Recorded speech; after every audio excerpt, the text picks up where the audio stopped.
So hello guys, welcome to be well again. मैं प्रतीक शर्मा। जैसे मैंने कहा वीडियो कंटिन्यू ही चल रही है, तो अभी ये जो हमारा टॉपिक आएगा वो है एलएनटी। हमारा चल रहा था मेडिकल टेक्नोलॉजी, जिसके अंदर हमारा आता है डीएनए प्रोफाइलिंग। क्या होता है? कुछ नहीं होता। डीएनए बचपन से पढ़ते आ रहे हैं। बताओ फुल फॉर्म क्या है इसकी? सच्ची बताना डीएनए की फुल फॉर्म क्या है। इस वीडियो को मत देखो अभी, फटाफट से वीडियो को पॉज करो, कमेंट सेक्शन में जाके लिखो डीएनए की फुल फॉर्म क्या है। कोई दिक्कत नहीं, गलत ही लिख दो यार, कोई दिक्कत नहीं है। लेकिन एक तुम्हें ये होगा कि हमने कोशिश करी, गलत हुआ तो तुम्हारे दिमाग में वो चीज़ याद रह जाएगी कि हाँ भी मैंने गलत लिखा था, अब ये सही बताएगा। तो डीएनए की फुल फॉर्म नहीं लिखा ना तुम लोगों ने, मतलब वेट करते रहोगे साला वीडियो में कि बता देंगे। मतलब ये नहीं कि एक सेकंड निकाल के तुम लिख लो कमेंट सेक्शन में, लिख लो भैया, लिख लो। चलो जी, डीएनए की जो है फुल फॉर्म लिखा नहीं है तुमने अभी तक, मैं बता रहा हूँ।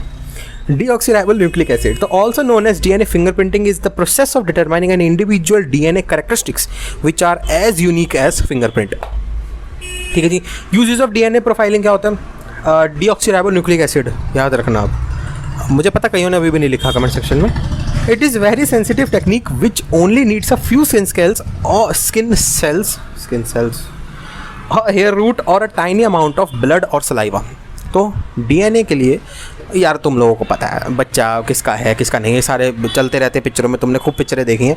तो वही चीज़ है, इसके अंदर तुम्हें सिंगल सेल भी चल जाएगा स्किन का, या फिर कोई हेयर रूट खोपड़ी का बाल, या फिर टाइनी अमाउंट ऑफ ब्लड छोटा सा खून भी चल जाएगा, या सलाइवा थूक भी चल जाएगा, सीरम वगैरह भी जो है।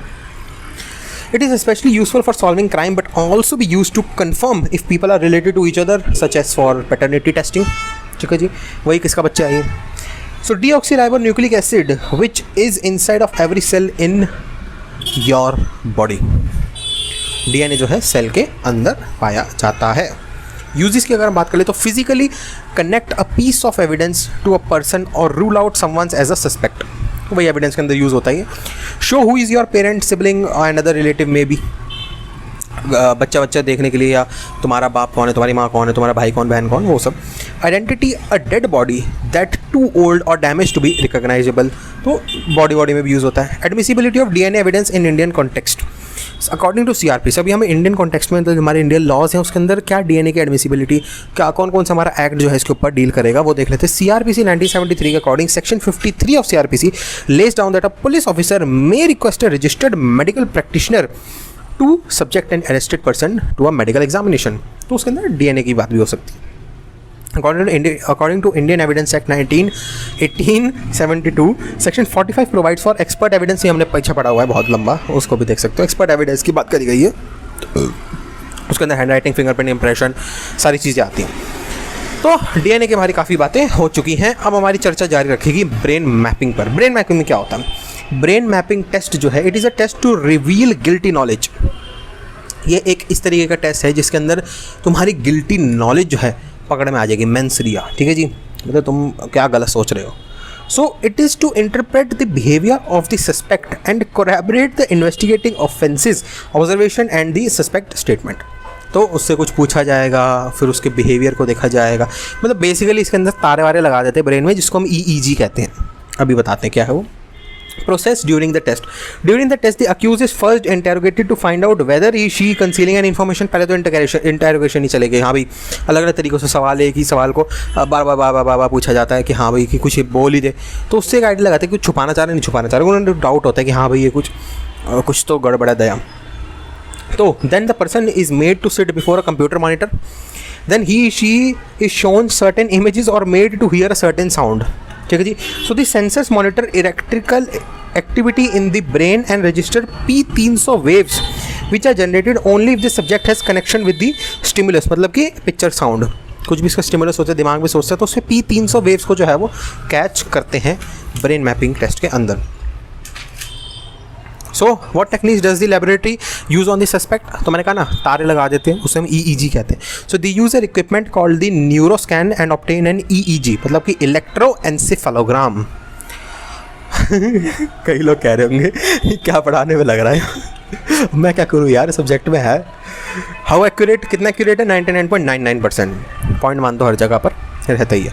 Performing brain mapping test, conducting a brain mapping test is a part of investigation and for the investigation by the investigation agency and the consent of accused is not required. तो ये ज़ोर ज़बरदस्ती से भी कराया जा सकता है. So it is also to be noted that before subjecting the accused to narco analysis his her mental fitness will be ascertain. तो इन सब चीज़ों के लिए भी जो है मेंटल फिटनेस की बात करी गई है. अब नार्को की अगर बात हो ही रही है तो नार्को एनालिसिस ही जो है हमारा अगला टॉपिक आ जाता है. So derived from a Greek word नार्के मीन्स एनेस्थीसिया. बड़ा आसान हो गया. नार्को के अंदर क्या देते हैं? एनेस्थीसिया. अगर इसको एग्जैक्ट मैं केमिकल का नाम बताऊं जो कि आपको किसी भी किताब में शायद ना मिले, वो है पेंटोथल. नार्को एनालिसिस के अंदर पेंटोथल का केमिकल दिया जाता है जिससे उसकी सोचने की क्षमता जो है ख़त्म हो जाता है. मतलब सोचने इन द सेंस कि जोर लगाने की, झूठ बोलने में ऑब्वियसली यार वो तुमसे कोई पूछ रहा है कि तुम कहाँ गए थे, तुम एकदम सोचने शुरू करो, साले को कैसे बोलूँ, मैं काम करता हूँ, बाहर गया था, इसका अगला सवाल ये होगा तो उसको ये जवाब दे दूँ. तुम एक कहानी बना रहे हो, तो वो कहानी बनाने की जो क्षमता है ना, वो पेंटोथल जो है वो यूज़ जनरल में करा जाता है. और भी हो सकते हैं इसके अंदर, लेकिन जनरल में पेंटोथल है तो वो चीज़ दे सकते हो तुम. So it is a technique that uses psychotropic drugs to induce a stupor in which mental element with a strong associated effect come to the surface. लेकिन यार इसके अंदर किसी को ना बहलाया फुसलाया भी जा सकता है कि उसको, क्योंकि वो पता क्या होता है, वो नशे में होता है, ऐसे होता है वो. तो उसे कुछ भी तुम बोल दो, उसे बोल दो कि साले तूने यही बोलना है, जब भी ये पूछेंगे उसको दिमाग में फीड हो जाएगा, क्योंकि वो सोच तो पा नहीं रहा कुछ. तो जो जैसे तुम पूछोगे वीडियो रिकॉर्डिंग चल रही होती है वहाँ पर, उस पर तुम वही बुलवा दोगे. तो तुम इन्वेस्टिगेशन के पर्पज़ से इसको देख सकते हो, लेकिन एडमिसिबिलिटी कोई नहीं है इसकी कोर्ट में. रिलायबिलिटी की अगर बात करें तो it has been criticise for its unreliability. ठीक है जी. Scientific studies demonstrate that the test is not foolproof and even induce confessions from innocent person. मैंने कहा ना, person who lie can continue to manifest the lie even under the evidence so called truth serum. तो यार जिसके दिमाग में झूठ बैठा हुआ है, हालांकि तुमने उसकी सोचने की क्षमता ख़त्म करी है, मतलब कि झूठ बनाने की क्षमता ख़त्म करी है, लेकिन जब उसके दिमाग में झूठ ही सच बना हुआ है तो बात तो वही रही ना. Legal validity such test generally do not have a legal validity as confession made by a subconscious person are not admissible in the court. However, the court can grant limited admissibility after considering the circumstances under which the test was obtained. Generally नहीं होता admissible. वही है 10-5% तो यार हर जगह पर रहता ही है. नार्को एनालिसिस इंडिया की अगर हम बात करें तो in India analysis is done by the team comprising of an anaesthesiologist, psychiatrist, clinical psychologist, audio videographer and supporting nursing staff. So narco analysis is steadily being mainstreamed into investigations, court hearing and laboratories in India. It refers to the process of psychotropic conducting of the subject of. कुछ नहीं है, वही चीज़ है. बेहोशी की हालत में उसे सोचने की ख़त्म कर देते हैं. इस चीज़ को तुम लिखाना, इसमें कोई बहुत बड़ी बात नहीं है. तुम्हें पता ही है किताबों में किस तरीके से खींचा जाता है चीज़ को. चलो जी, हैंड राइटिंग है अगला टॉपिक. एक काम करते हैं, हैंड राइटिंग उधर करके ना फिर पेटेंट की बातें अलग ही करते हैं. हैंड राइटिंग छोटा सा कुछ नहीं है.